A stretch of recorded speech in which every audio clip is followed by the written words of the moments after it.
GearNetwork.com. The following is a presentation of the Gear Radio Network. 1, 2, 3, 4. I believe it's a big challenge for our building to keep things in perspective and to, if we're going to get addicted to anything, let's get addicted to the process. And with that, we welcome you to Trust the Podcast, powered by Better Life Than Dead and the Gear Radio Network. This here is episode 126. 126. I'm not very good at doing a John impression or a Mr. Perez impression, but it's the Buffalo Bills versus the Miami Dolphins. And before I introduce us, you can hear us on BetterLiveThanDead.com, GearNetwork.com, or wherever else you listen to podcasts. Make sure to hit that subscribe button as well to stay up to date on the latest podcast. I am Ryan Wolfe at Wolfe BLTD, and my co-host this week, John, is under the weather. He's feeling a little ill, so John, please get well soon. But pinch hitting in the co-host role, friend of the podcast, friend of the network, and friend of mine, Brayton Wilson, at BJ Wilson on Twitter. I remembered your Twitter handle. You still got it wrong. I did? Brayton J. Wilson. Isn't that what I said, or did I say BJ Wilson? You said BJ Wilson. Son of a bitch. Brayton J. Wilson on Twitter. I thought I had it, and I didn't have it. Either way, Brayton, how you doing, man? I'm doing good, my man. It's nice to be in playoff mode for football. Sabres, maybe not playing so well recently, but they're playing better than they have. So, it's a good place to be, I guess. I mean, I was gonna start off by saying one of my best friends, Brayton, but if I don't know your Twitter handle, how good of friends are we? I'm not offended by it at all. Do you know the amount of people that just get my name wrong in the first place? I'm just so used to that kind of stuff. It doesn't faze me at all. So the fact that I at least know your name is a good sign. Good enough for me. I'm all about it, man. Hey, speaking about good enough for me, Brayton, the Buffalo Bills, man. A win is a win. Last week on the podcast, I told John, I said, Bills by $1 billion plus 3, but I said, just win, baby. Do whatever you have to do to win. And that's exactly what Buffalo did on Sunday. They hold on for a 34-31 nail biter, which no one expected. Wild card victory over the Miami Dolphins. With this victory, Buffalo moves on to host the divisional playoff game next weekend, which we will talk about later on in the podcast. This victory marks Buffalo's fourth straight home playoff victory, the second longest streak in franchise history, since they won 9 straight home games between 1988 and 1995.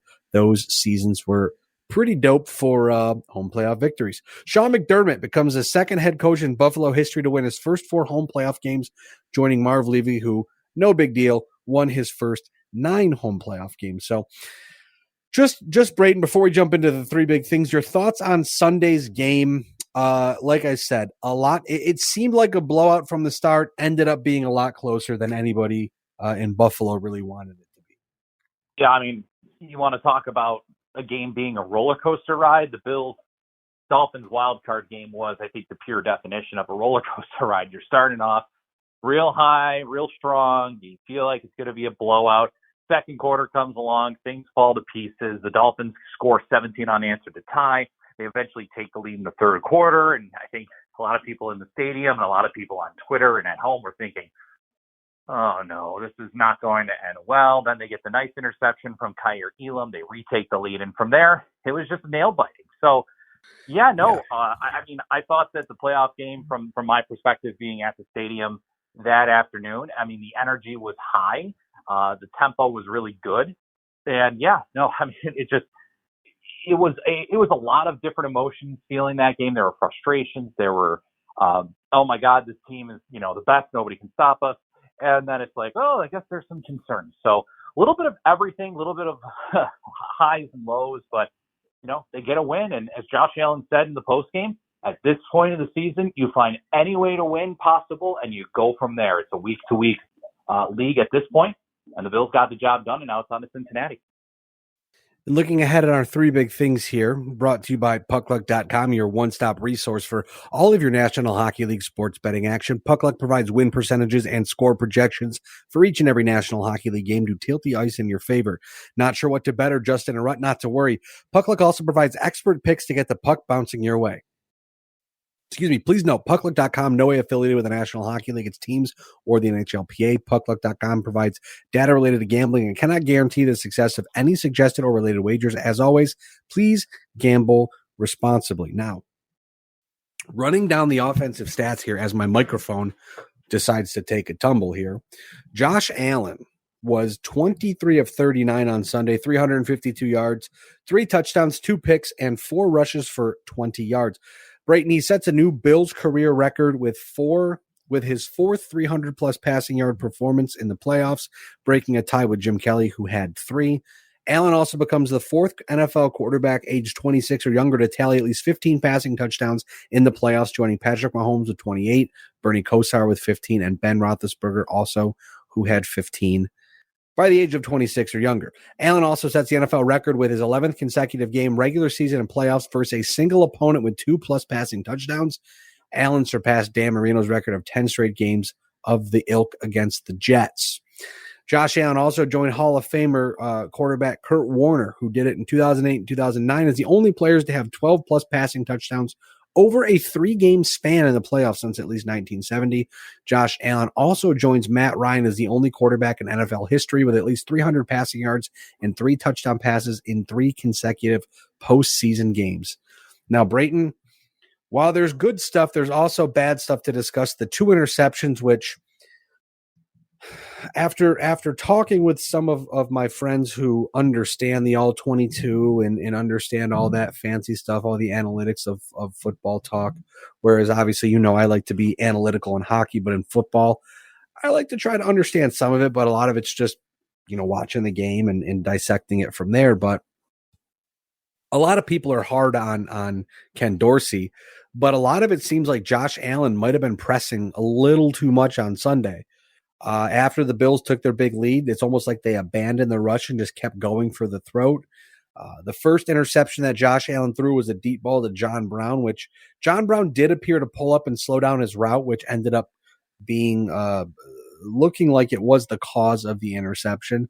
The second interception was a bullet pass to Cole Beasley. The ball hit him in the numbers. Didn't make the catch. The ball deflected off of, I almost said Mike Beasley. What the hell am I talking about? Cole Beasley's chest. Dropped right into the arms of a Dolphins defender. Josh Allen also was strip sacked at one point, which was returned for a touchdown. So there were some unforced errors on Sunday by Josh Allen. Certainly a lot of things that can be cleaned up, but you can't be real upset when your franchise quarterback throws for 352 yards and 3 touchdowns in a playoff performance.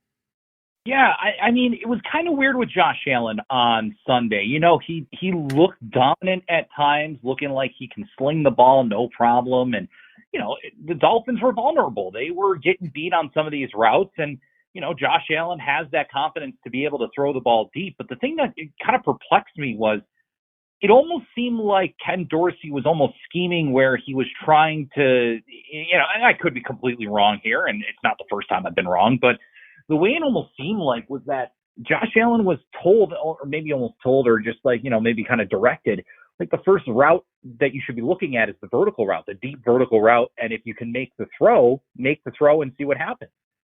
Well, I mean, Josh Allen is completely confident in his ability to throw the ball deep. So why not? Why not throw the ball deep and try something like that? It just seemed like to me that Josh Allen was looking at that first route and looking at that first read and trying to make a throw on that first read when he had better options available. But I think that's kind of just where he was kind of directed to go, is if you can make the throw. And he just tried to make the throw every time.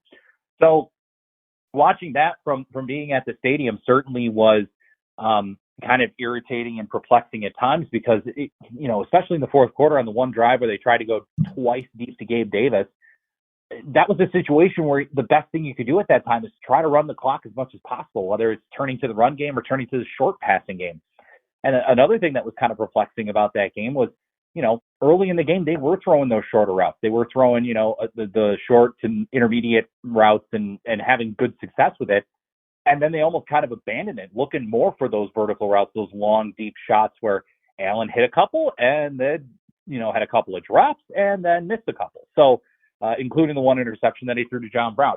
But in the end, Josh Allen was still throwing for over 300 yards. He still connected for 3 touchdowns. The 3 touchdowns off the top of my head. Yeah, I thought for a second there was 4, but I think it was 3. And you can correct me if I'm wrong. But just like with the way that he looked out there, at times again he looked dominant, and other times he was missing. But it certainly was one of those situations where against a Dolphins team like that, you could beat the corners deep because Xavier Howard didn't look so good. He came up with the 1 interception, but as you had mentioned, John Brown kind of stopped on his route, which allowed for that ball to continue to sail and Xavier Howard to kind of like coast under it and come up with the ball. So yeah, no, it was like I said earlier, a lot of ups, a lot of downs, and I don't think it was all on Josh Allen. Especially the Cole Beasley interception he threw. Yes, the defender was right there to try and defend, but it was in Beasley's hands. He had the opportunity to make the catch, and it happened last year, if I remember correctly, or 2 years ago, where a similar play where Allen made a short throw and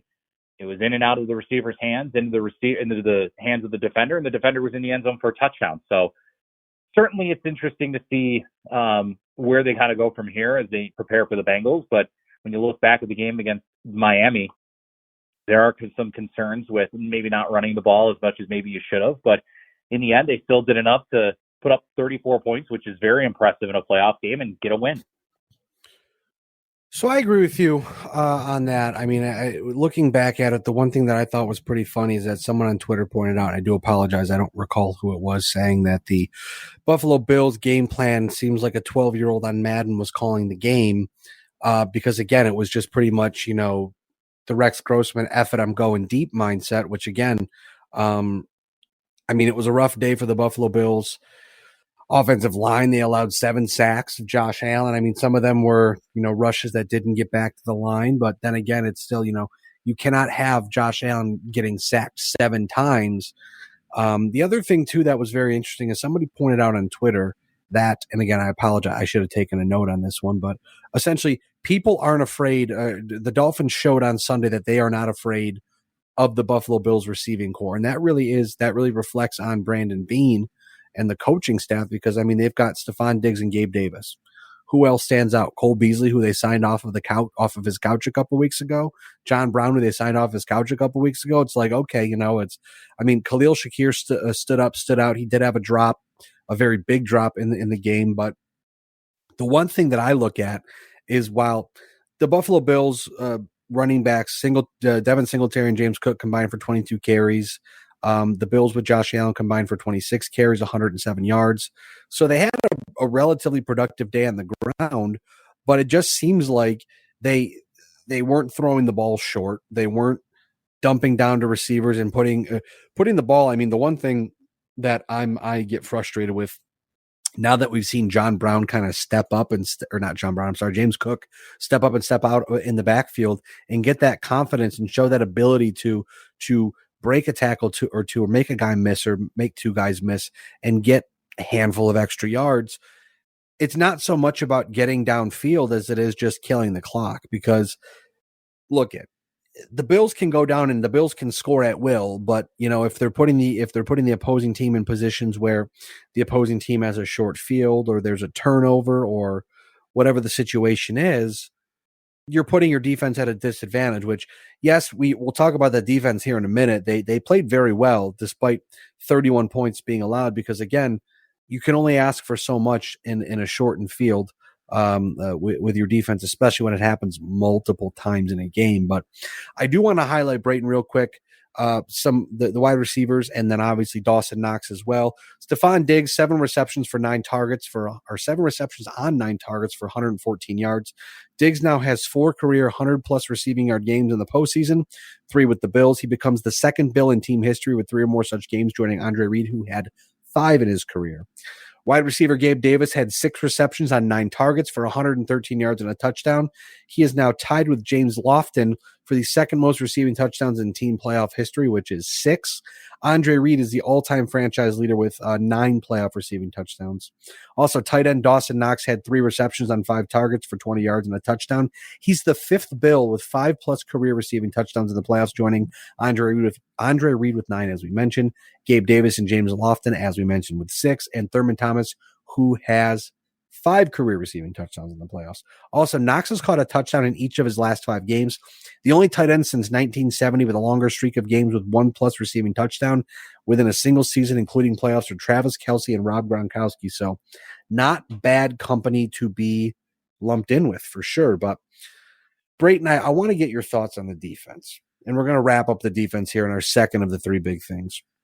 Linebacker Matt Milano, who earlier in the week was named a first-team All-Pro for the first time in his career, and rightfully so. The man has been absolutely dominant this season, and no change, no difference on Sunday. He led all defenders with 10 tackles, recorded 2 sacks, the first 2 of his postseason career.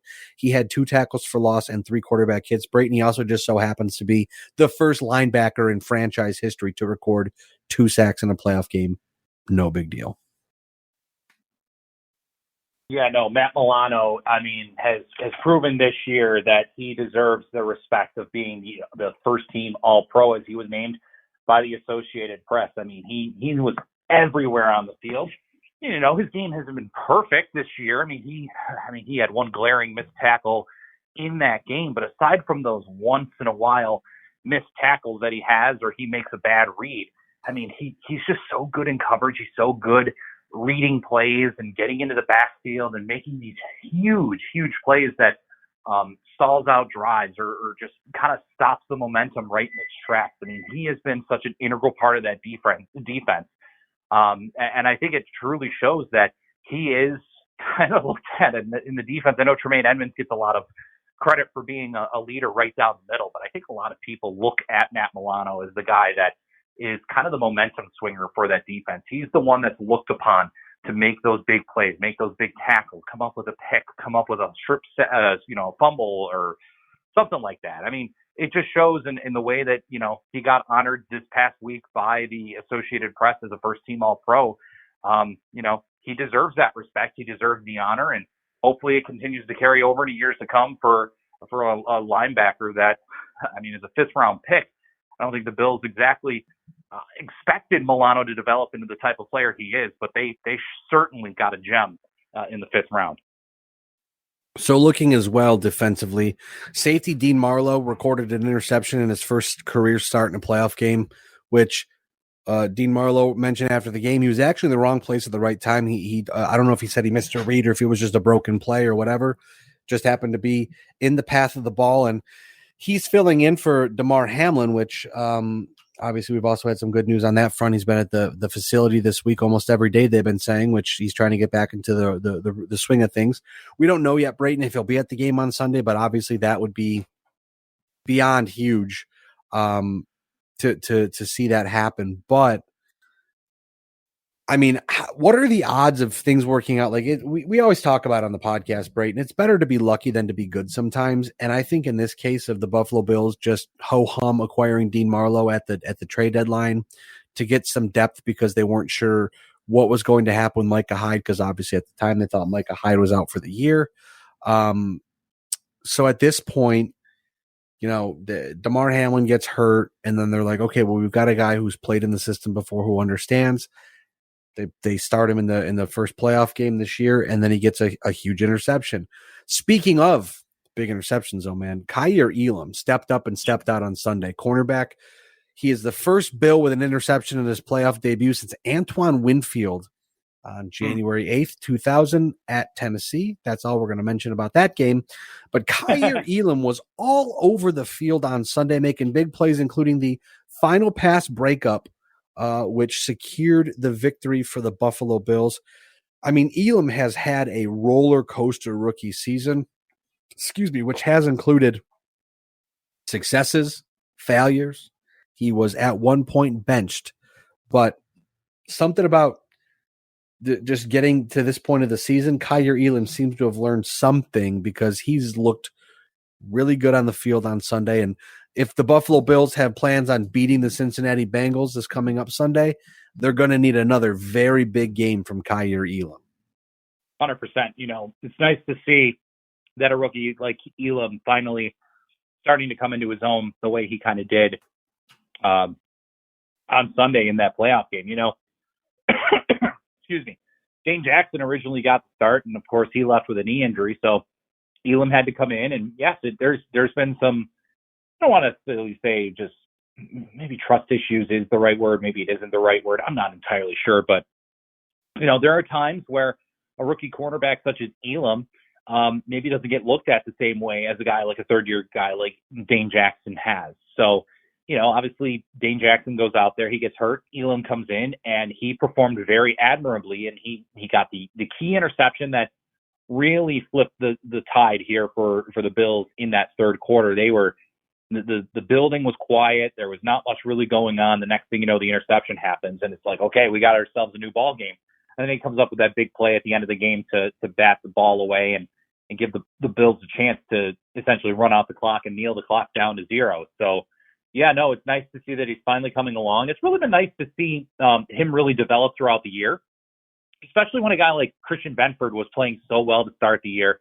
But unfortunately, injuries have kind of hampered his progress throughout the season. But he's available. He's back. He's ready to go. It's just a matter of when do you get him in the lineup. And at this point, unless Dane Jackson's not ready to come back and play against the Bengals, you might just kind of roll out with the unit that you had playing on Sunday against the Dolphins and see if it works out this time around. But certainly it's nice to see Elam coming around, and, you know, he's still got a long ways to go to develop into the first-round talent that he was touted to be when the Bills drafted him. But to see him come along this way, very big positive. Excuse me. Another one that I didn't mention on the sheet here, but had a big game and looks to be getting their swagger back is Tre'Davious White. He was also very good on Sunday, and he made a nice play. I believe it was against Jalen Waddle, where you say to yourself, okay, any other cornerback gets beat, but then Tre'Davious White has like that extra overdrive where he's able to get back after getting beat by a young, fast, one of the best young wide receivers in the league. He was able to then accelerate back to get Waddle to break up a very nice pass from Skylar Thompson. So again, the Buffalo Bills secondary getting healthier, playing more efficiently, playing more effectively. And it's exactly what the doctor ordered this time of year, because honestly, if the Buffalo Bills defense did not play as good as they did on Sunday, we might be talking about a different kind of outcome for the Buffalo Bills against the Miami Dolphins. 100%. And it's really nice to see Tre'Davious White really starting to come back. You know, right when he did first come back, it certainly looked like he was trying to battle back to get to 100%. He didn't look like he was himself. He looked like he was trying to fight it a little bit out there. But certainly, especially over the last few games and against a guy like Jalen Waddle or even Tyreek Hill, yes, he got beat a couple of times. But I mean, those two guys are able to beat any cornerback in today's game with their speed and their agility and their shiftiness on their routes. So it wasn't necessarily surprising, but I mean, to see Tre'Davious White finally starting to look like the Tre'Davious White he was before he tore his ACL last Thanksgiving is a very big positive, and hopefully it continues that way where he's only starting to hit back to 100% his regular stride. And it's going to be huge, especially against a Bengals team that features maybe one of their best receiving groups in the entire league. Looking at some other key things that we're looking deeper into the win here, our third of the three big things. Receiving history was made on Sunday for the Buffalo Bills, with Diggs and Davis surpassing 100-plus yards receiving. This marks the third time in team playoff history the Bills have had two 100-yard receivers. The other occasions were January 6th, 1990 at Cleveland. It was Thurman Thomas and Andre Reed. And January 12th, 1991 versus Miami, it was James Lofton and Andre Reed. Also, running back James Cook, the first Bills since Derek Holmes and Tim Tyndall to score a rushing touchdown in their playoff debut. Both previous instances happened December 30th, 1995 versus Miami. Also, wide receiver Stephon Diggs recorded 96 receiving yards in the first quarter, marking the most by any player in the postseason since Pittsburgh wide receiver Antonio Brown recorded 117 yards on January 8th, 2017 versus Miami. That was much long time ago. You know, not the Antonio Brown now was posting full frontal nudity on Snapchat. So, my, how the times have changed. Yeah. Thanks. But with that being said, Brayton, no time like the present to take a commercial break. We'll be back right after this quick break with more Trust the Podcast here on the Gear Radio Network.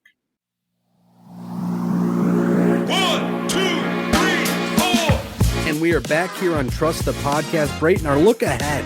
We've got injury news, both sides of the table this time, because look at this is a big matchup, much bigger than a regular season matchup because it's in the playoffs. That's how it works out, man. So the Buffalo Bills on Wednesday, they conducted a walkthrough practice. Josh Allen, Cam Lewis, and Isaiah McKenzie were full participants, whereas Dane Jackson, Daquan Jones, Jordan Phillips, and Jordan Poyer were limited on Wednesday. No other players listed on the injury report. Cincinnati Bengals, Alex Kappa, their starting guard, is a DNP. Cornerback Trey Flowers, a DNP. I believe DJ Reader, it says NIR rest. I'm going to presume that's like a vet day. And then offensive tackle Jonah Williams, a DNP as well. Their starting left tackle who dislocated his kneecap last week. Eli Apple, cornerback, was full with a neck injury. Joseph Asai, I probably butchered that. I'm so sorry. Defensive end, shoulder injury. He's a full practice. And Michael Thomas, a hamstring, was also a full participant in practice. So the one thing, Brayton, that I want to talk about here, our AFC divisional playoff matchup, obviously the Buffalo Bills versus Cincinnati Bengals, Sunday, January 15th. 3 p.m. on CBS.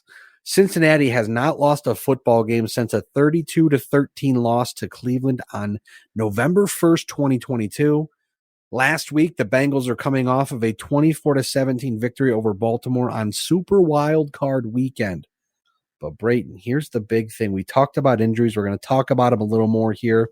Cincinnati's coming into this matchup without starting guard Alex Kappa, who's still week to week with an ankle injury, starting right tackle La'el Collins, who tore his ACL on Christmas Eve, and starting left tackle Jonah Williams, who's week to week with a dislocated kneecap.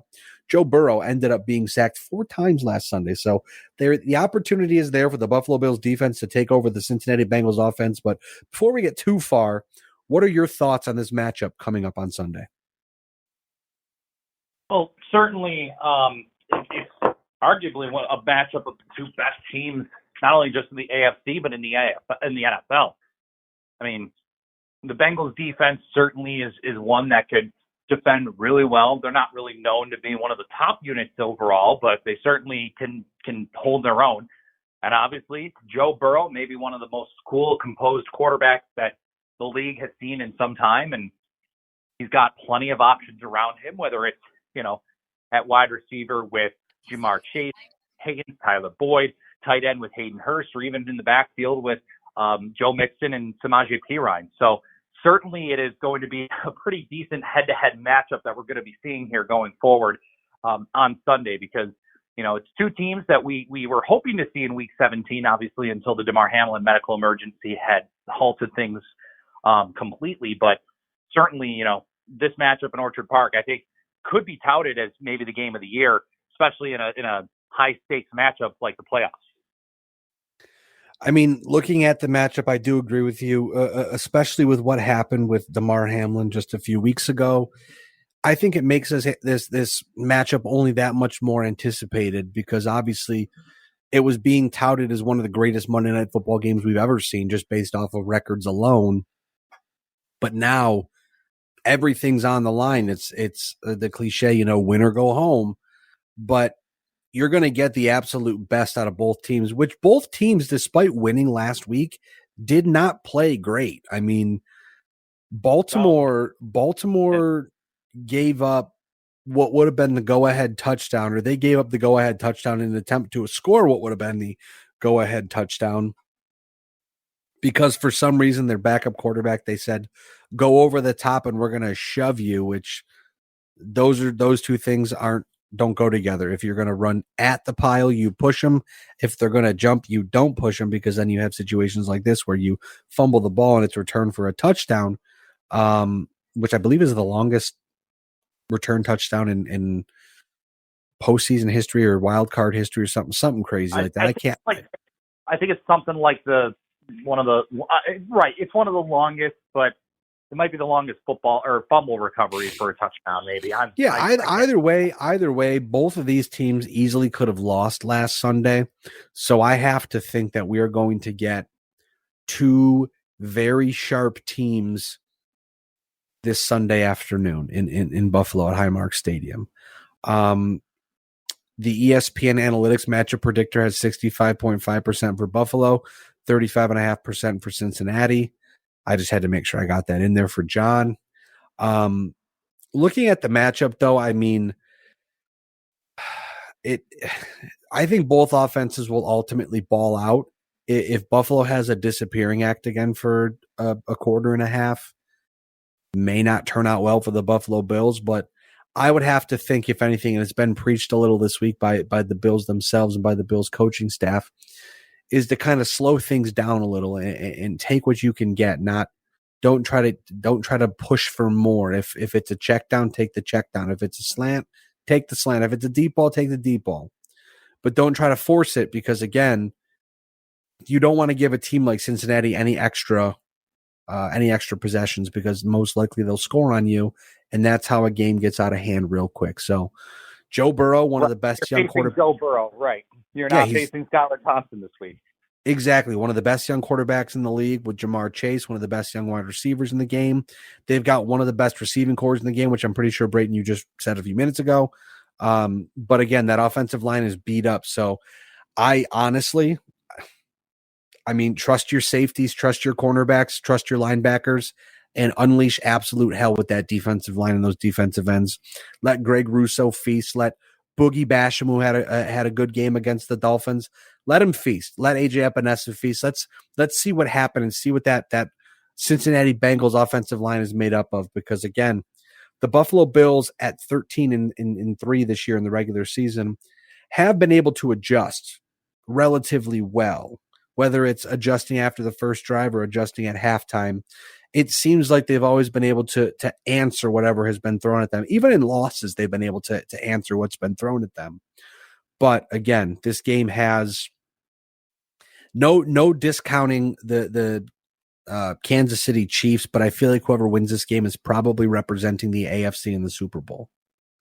That's a fair assessment. 100%. You just never know what you're going to get out of Kansas City. Exactly. Especially, I know Kansas City has been better this year without Tyreek Hill, but there's just something about them that seems a little more vulnerable this year than normal. I don't know what it is. Maybe it's just a gut feeling, but I think the Bills with this one, but it's going to be like, I'm going to say a time expiring 45 or 46 yard Tyler Bass field goal to send the Bills to the AFC Championship game. Yeah, there's a lot of things that run through my head with this game, just with where I think this plays out. I think at this point I do have to pick the Bills. I think that they're not just have to pick the Bills. I do feel like the Bills could absolutely win this game. And I can see it go the other way too, but I'll say, last year's AFC divisional round was so high scoring between two of the better teams, and I think it's going to play out almost similar to how it did last year. And I think this time it'll go in Buffalo's favor. Maybe not overtime, but I'll say 42-38 final score. It's going to be a wild game. That's my prediction. Yeah, I think if it becomes a defensive battle, that's going to be very disappointing no matter who wins. Oh yeah. So give me fireworks more on the Bills side than the Bengals side. Obviously, we're biased because we're Bills fans and we love the Buffalo Bills, but it just feels like this is Buffalo's year. Like, call me crazy, and if they lose, call me crazy. That's totally fine, but this is arguably the best Buffalo Bills team I have seen in my lifetime that I can recall, because I was a a mushy headed baby when the Bills were really good. The last time they were really good. Yeah, I had, I don't touch the top of my head because my skull hasn't completely fused together. That's where I was at. So it's not hyperbolic to say this is possibly the greatest Buffalo Bills team that I've personally ever seen in my lifetime. So there's no reason why I should believe that this is their year. So I think, Brayton, with that being said, go Bills, obviously, as always. I'm going to say it again at the end of the podcast. Don't you worry.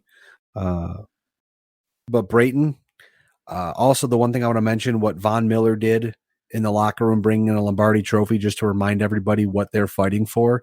And then seeing Gabe Davis take 30 minutes after practice on the jugs machine just to touch up his catching. Like stuff like that, man, where, it'd be great if Von Miller was on the field, but that's how Von Miller still makes an impact off the field. And if this team wins the Super Bowl this year, it's for reasons like that. That locker room that they have is just incredible. 100%. 100%. Even though he's not on the field, Von Miller certainly seems like he's doing everything he can to still contribute and be the type of player and the role model that he was signed to be. Be the guy that, hey, I'm a 2-time Super Bowl champion. I was an MVP in one of the Super Bowls, and this is what it's going to take in order to win the big game. And they have, I think they've done enough so far to prove that they have the caliber to be able to do that. It's now just a matter of going out and proving to be the better team every week and hopefully getting to Glendale, Arizona, and hopefully getting a chance to play for the Vince Lombardi for the first time. And, well, not for the first time to play for the trophy, but obviously to win the trophy for the first time. Absolutely. Brayton, I appreciate you stepping in for John. John, I hope you get well soon. Brayton is at Brayton J. Wilson on Twitter. I am at Wolfe BLTD on Twitter. Brayton, as always, we are Trust the Podcast. Oh, and you better believe you are not Trust the Podcast. And we will catch you same time, same place next week. As always, my friends, thank you for tuning in, and go Bills. Go Bills. The preceding presentation has been brought to you by the Gear Network.